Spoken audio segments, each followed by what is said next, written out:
Isa sa mga barangay na unang naapektuhan tuwing panahon ng bagyo at pagbaha ay ang Tumana sa Marikina City.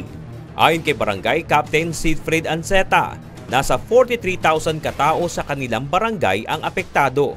Bukod sa mga pagbaha, isa sa kanilang pinaghahandaan ngayon ay ang The Big One o ang malakas na lindol na tinatayang aabot sa 7.2 magnitude ang lakas ng pagyanig na maaaring mangyari anumang oras.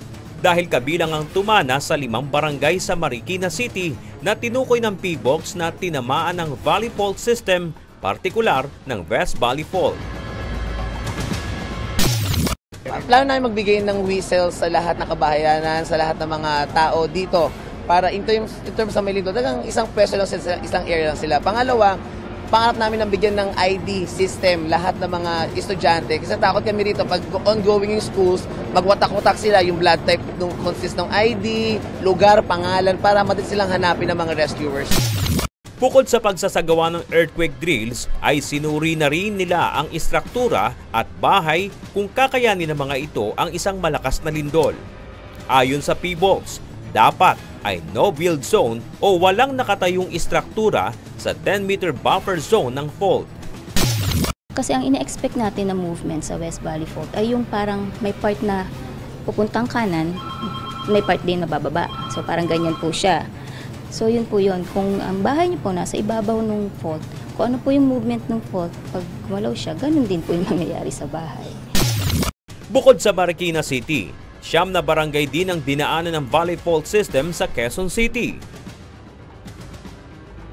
2 sa Pasig City, 4 sa Makati City, 8 sa Muntinlupa City,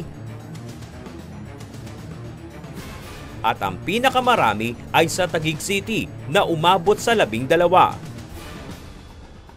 Ayon sa PBOX, kahit na hindi nahagip ng fault ay dapat din itong paghandaan dahil sa malakas ang maaaring maranasang pagyanig sa oras na gumalaw ang Valley Fault System. Di ba poste nandun yung magtibay eh. So yung mga ganun po ba, hanapin natin yung part ng bahay natin kung saan tayo pwedeng magtago at protektahan yung sarili. Dapat pag-usapan din po nila kung paano sila kung sino susundo sa school, diba? Kung saan ang evacuation area ng mga bata sa school para alam ng parents kung saan pupuntahan. Kaugnay nito, nag-umpisa ng umikot noong Mayo 29 ang Mobile Earthquake Simulator ng Metro Manila Development Authority o MMDA sa mga barangay na nadadaanan ng Valley Fault System. Nais may parating ng MMDA sa lahat ng mga tao na mapaghandaan ng tinaguriang The Big One. Iikot ng MMDA sa mga barangay na tatamaan ng East at West Valley Fault System ang Earthquake Simulator. Magsasagawa rin ng mga earthquake drill bilang paghahanda sa lindol. Para maranasan ng mga kababayan natin kung ano yung actual experience pag lumilindol. Ginagawa natin mga tao ay aware sa mga, kasi minsan talaga nakakalimutan eh. Kampante tayo na isang taon lang na walang baha, isang taon lang na hindi tayo nakakaramdam ng mga kalamidad, parang nagiging kampante na tayo. So maganda ito na pag minsan ako sa loob ng isang taon, mga 1-2 beses siguro, napapaalala natin sa mga mamamayan natin. Sa pamamagitan ng Mobile Earthquake Simulator, maipadadama sa mga tao ang senaryo kapag mayroong malakas na lindol. Kayang gayahin ng Mobile Earthquake Simulator ang lakas ng lindol mula Intensity 4 hanggang Intensity 8. Iba-iba naman ang reaksyon ng mga taong sumakay sa Mobile Earthquake Simulator ng MMDA. Parang Ferris wheel, umiikot ka, talaga mahihilo ka. Sisilong po sa ligtas na lugar. Kailangan lagi kang handa, matakpan niyo po yung magkuha ka ng matigas na bagay, matakpan niyo po yung ulo. Samantala, ilang gusali naman sa Pedro Diaz National High School ang hindi na ginamit sa pagbubukas ng klase dahil kasama ito sa mga nahagip ng West Valley Fault. Ang affected dito sa Pedro Diaz ay 5 buildings. Ang 4 na building ay talagang transverse by the West Valley Fault. Ang isa naman ay within the buffer zone na 3 meters. Nasa 5,500 estudyante ang dumagsa sa unang araw ng klase sa Pedro Diaz National High School. Ngunit dahil hindi magagamit ang ibang school buildings, nasa 50 estudyante ang pagkakasyahin muna nila sa isang classroom upang ma-accommodate ang lahat ng nag-enroll. Kalinsabay ng pagbubukas ng klase ay dinala rin ng MMDA ang Mobile Earthquake Simulator sa naturang paaralan upang maipakita sa mga guro at estudyante ang lakas na maaring maranasan sa pinangangambahang The Big One.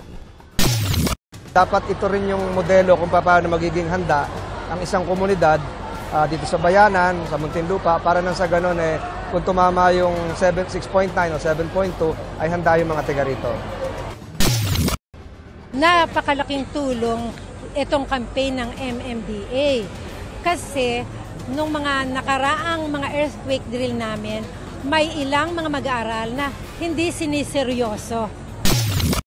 Nagsagawa din ng consultation ng Muntinlupa City Government at PBOX upang mapagandaan ang posibleng pagtama ng lindol.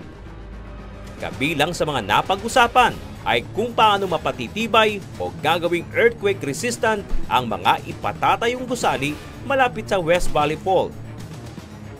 Puspusan ang ginagawang paghahanda ng pamahalaan sa pinangangambahang pagtama ng The Big One na posibleng mangyari anumang oras.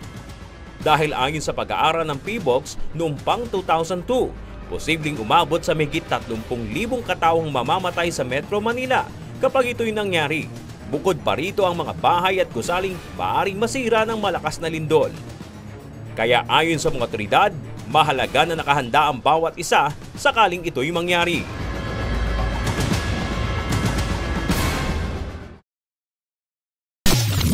Ang mga actual rescue operations na inyong natunghayan ay bahagi ng mas pinalawak, mas pinalakas na paglilingkod bayan ng isa sa pinakamalaking rescue organization na hatid ng programang mabilis sa pag-aksyon, kasama ang buong puwersa ng UN7 News and Rescue Team sa buong bansa. Abangan sa aming susunod na pagtatanghalang iba't ibang rescue trainings at disaster preparedness seminars. Nahandog ng mas pinaigting na advokasya ni Mr. Public Service Kuya Daniel Razon. Hindi puro salita, kundi pinatutunayan sa bawat paggawa. Dahil ang paggawa ng mabuti ay hindi magbubunga ng masama. Ako po ang inyong lingkod, Benedict Galasan, Emergency Medical Responder at ASHI Certified Instructor. Tulong muna, bago balita, Quick Action Team!